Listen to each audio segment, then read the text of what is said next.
Tidak hanya pada pasal ketenagakerjaan, RUU Cipta Kerja juga memicu kontroversi lainnya, terutama pada pasal lingkungan hidup. Sejumlah organisasi lingkungan hidup menilai undang-undang ini akan memperburuk kualitas ekologi, lingkungan hidup, dan masyarakat di sekitarnya.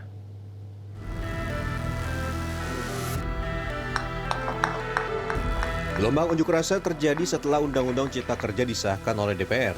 Massa bereaksi keras menolak isi dan pasal undang-undang ini. Selain pasal ketenagakerjaan, pasal lingkungan hidup juga dianggap mengancam keberlangsungan ekologi dan lingkungan hidup di tanah air.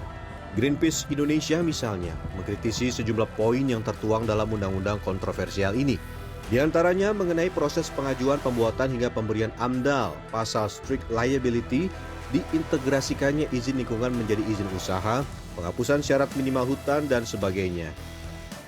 Pasti akan terjadi eksploitasi terhadap sumber daya alam secara besar-besaran, baik untuk mineral, pertambangan, ataupun industri ekstraktif yang mempergunakan lahan ya, land based industri.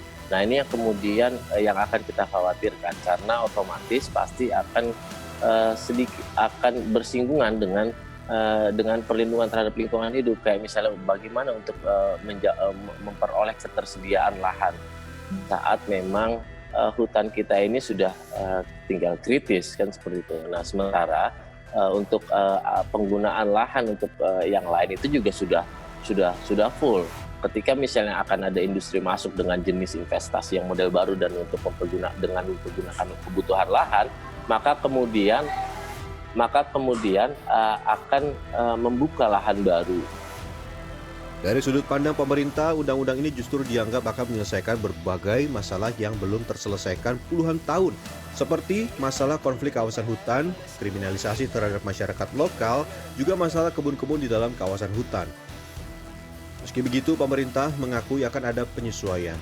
Apalagi KLHK mencatat dalam 1 tahun tidak kurang dari 1.500 dokumen AMDAL yang harus dianalisis sehingga membutuhkan waktu terlalu lama. Inilah salah satu dasar pemikiran penggantian sistem komisi penilai AMDAL menjadi sistem uji kelayakan. Tidak benar bahwa ada anggapan terjadi kemunduran terkait dengan perlindungan lingkungan. Tidak benar. Kenapa? Karena prinsip dan konsep dasar pengaturan AMDAL di dalam undang-undang ini tidak ada perubahan.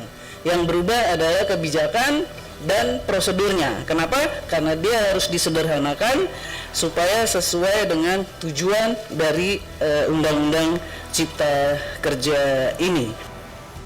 Namun di sisi lain, rumusan UU Cipta Kerja ini dinilai akan lebih menguntungkan kelompok tertentu atau investor tertentu.